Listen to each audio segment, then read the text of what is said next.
ഷാലിൻ. ഇപ്പൊ തിരുവനന്തപുരത്ത് നിന്നാണ് കേട്ടോ. എന്റെ ചോറ്റുപാത്രം എന്ന് പറയുന്ന ഒരു കുഞ്ഞ് കോൺസെപ്റ്റ് എനിക്കുണ്ട്. 2010 ഒരുപാട് സ്നേഹം കൊണ്ട്, എൻ്റെ ഭർത്താവിൻ്റെ ഏറ്റവും വലിയ സ്നേഹം കൊണ്ട് ഒരു 8 മാസം കിടക്കയിലായി പോയ ഒരാളാണ് ഞാൻ, ഒരു കുഞ്ഞു ചവിട്ട്. പക്ഷേ അവിടെ നിന്നൊക്കെ ജീവിതത്തെ തിരികെ പിടിച്ചു. 2013 രണ്ടാമതും ക്യാൻസറിന്റെ സാധ്യത കണ്ടിട്ട് ഞങ്ങളൊരു സർജറിക്ക് തയ്യാറെടുക്കാനാണ് ഞങ്ങൾ തിരുവനന്തപുരത്തേക്ക് വരുന്നത് പോലും. ആ ഒരു സർജറി നടക്കാനിടയായില്ല. കാരണം അതുമായിട്ട് പൊരുത്തപ്പെട്ടു പോകാൻ എൻ്റെ ഹസ്ബൻഡിനോ അദ്ദേഹത്തിന്റെ ഫാമിലിക്കോ പറ്റാത്തത് കൊണ്ട് തന്നെ ഞാനും എൻ്റെ മക്കളും ഇവിടെ തിരുവനന്തപുരത്ത് ഉപേക്ഷിക്കപ്പെട്ട നിലയിലായിപ്പോയി. 10ാം ക്ലാസ്സിൽ പഠിക്കുന്ന മകളും 11 വയസ്സുള്ള 6ാം ക്ലാസ്സിൽ പഠിക്കുന്ന മകനുമായിട്ട് തിരുവനന്തപുരത്ത് ഒറ്റയ്ക്ക് ജീവിതം തുടങ്ങിയ ആളാണ് ഞാൻ. അപ്പൊ എന്ത് ചെയ്യും എനിക്കറിയത്തില്ല. അദ്ദേഹം കൈവിട്ടപ്പോൾ എൻ്റെ മകൾ എന്നോട് ചോദിച്ചത്, നീ എന്നെ എങ്ങനെയെങ്കിലും +2 പഠിപ്പിക്കൂ, ഞാൻ റിസപ്ഷൻ ജോലി നോക്കി നീ ആ കടമൊക്കെ വീട്ടാം. ഒരു ഗവൺമെൻറ് സ്കൂളിൽ ഞാൻ എൻ്റെ കുഞ്ഞുമായിട്ട് അഡ്മിഷന് പോയി നിന്നപ്പോൾ 5000 രൂപ ഡൊണേഷൻ തരണം. 5000 പോയിട്ട് 500 രൂപ പോലും എൻ്റെ കുഞ്ഞിന് ഡൊണേഷൻ കൊടുക്കാനില്ലാതിരുന്നിടത്ത് അവിടുത്തെ PTA പ്രസിഡന്റ് മിൻചേച്ചിയോട് കരഞ്ഞു പറഞ്ഞ് എൻ്റെ കുഞ്ഞിനെ അവിടെ അഡ്മിഷൻ എടുത്തു. തിരിച്ചു പറഞ്ഞത് ഒറ്റ വാക്കാം, നിങ്ങളുടെ സ്കൂളിന് എൻ്റെ മകളൊരു മുതൽക്കൂട്ടാവും.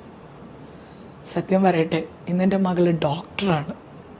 6 വർഷത്തെ പഠനം കൂടി പൂർത്തിയാക്കി അവൾ ഇന്ന് ഡൽഹിയിൽ ഡോക്ടറായിട്ട് നിൽക്കുമ്പോൾ, 11 വയസ്സിൽ 6ാം ക്ലാസ്സിൽ പഠിക്കുന്ന മകൻ 10 വയസ്സായി 10ാം ക്ലാസ്സിൽ എത്തിയപ്പോൾ ഞാനൊരു ഹൃദയത്തിന് ഒരു ചെറിയ തകരാറ് പറ്റി ഹോസ്പിറ്റലാക്കി പഠനം നിർത്തി എന്നെയും എൻ്റെ മകളെയും സംരക്ഷിക്കാൻ ഇറങ്ങി തിരിച്ച മകൻ ഇന്നൊരു എഞ്ചിനീയറാണ്. ഒന്നും കയ്യിലില്ലാതെ 0 നിന്ന് ജീവൻ തുടങ്ങി.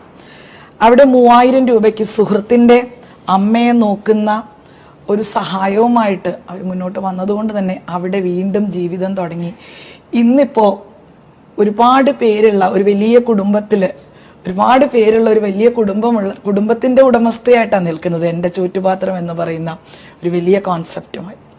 കേൾക്കുമ്പോൾ അതൊരു ചെറുതായിട്ട് തോന്നുമെങ്കിലും ഞങ്ങൾ 3 പേർ മാത്രം ഉണ്ടായിരുന്ന ലോകത്ത് ഞങ്ങൾക്കത് ഇന്ന് ഒരുപാട് പേരുള്ള ഒരു വലിയ കുടുംബമാണ് ഇന്ന് ഞങ്ങളുടേത്.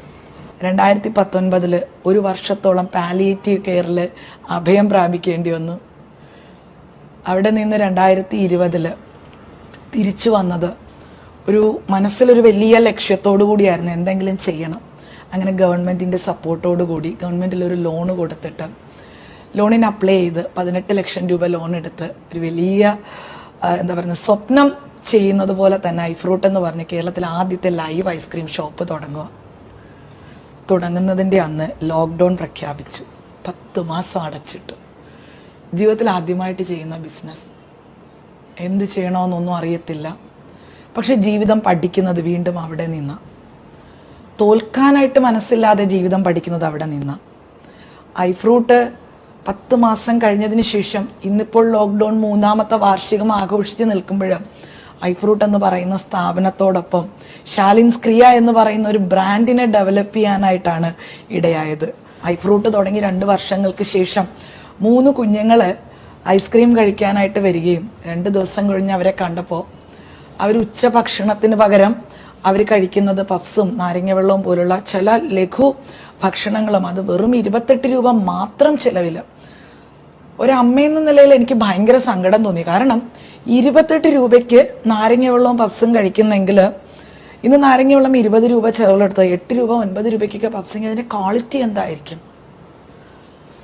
അത് എത്ര രൂപയ്ക്കായിരിക്കും വിൽക്കുന്നത്? അന്ന് രാത്രി ഉറങ്ങാനേ പറ്റിയില്ല.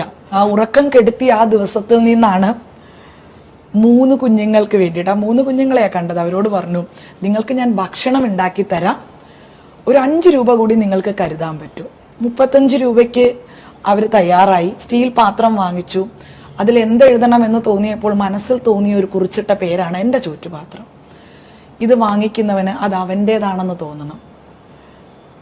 അവൻ്റേതാണെന്ന് തോന്നുമ്പോൾ മാത്രമേ അവൻ ഇതിനെ സൂക്ഷ്മതയോടുകൂടി കൊണ്ടുപോകത്തുള്ളൂ. ഇന്നിപ്പോൾ 1.5 വർഷം കഴിഞ്ഞു. വളരെ സന്തോഷം. 3-ൽ തുടങ്ങിയ ചോറ്റുപാത്രം ഇന്ന് തിരുവനന്തപുരത്ത് 166 സ്റ്റീൽ ചോറ്റുപാത്രങ്ങളിലാണ് ഞാൻ എത്തി നിൽക്കുന്നത്. എന്നെ ഇന്ന് ചിരിക്കാൻ പ്രേരിപ്പിക്കുന്നതും എൻ്റെ ചിരി ശക്തമാക്കുന്നതും ഈ ചോറ്റുപാത്രം കുടുംബമാണ്. ഒരുപാട് പേര്, മക്കളോളം സ്നേഹം നൽകുന്ന മക്കളെ കിട്ടി, സഹോദര തുല്യരായിട്ടുള്ള സഹോദരങ്ങളെ കിട്ടി. ഏറ്റവും വലിയ സന്തോഷം എന്താ അറിയോ, 2 വയസ്സുള്ള ഡോറാമോൾ മുതൽ 83 വയസ്സ് വരെയുള്ളവർ എൻ്റെ ചോറ്റുപാത്രത്തിന് എന്നും കാത്തിരിക്കുന്നവർ.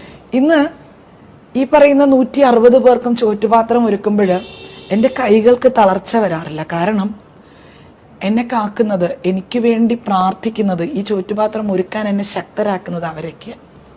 ഞാൻ ആഗ്രഹിക്കുന്നത് എന്താണെന്നറിയോ, ഓരോ വീട്ടിലും ഓരോ സ്ത്രീയും ഓരോ ചോറ്റുപാത്രം തുടങ്ങണമെന്നുള്ളത്. ഓരോ ചോറ്റുപാത്രത്തിന്റെ പിന്നിലുള്ള കഥകൾ ആലോചിക്കുമ്പോഴും ഞാൻ ചിന്തിക്കുന്നത് അതാ, എന്നെ കാത്തിരിക്കുന്നവരുടെ മുമ്പിൽ, ആ പുഞ്ചിരിക്കുന്നവരുടെ മുൻപിൽ, അവരുടെ പ്രാർത്ഥനകളുടെ മുൻപിൽ എൻ്റെ പ്രതിസന്ധികൾ, എൻ്റെ പ്രശ്നങ്ങൾ എല്ലാം ഇല്ലാതെയായിത്തീരും.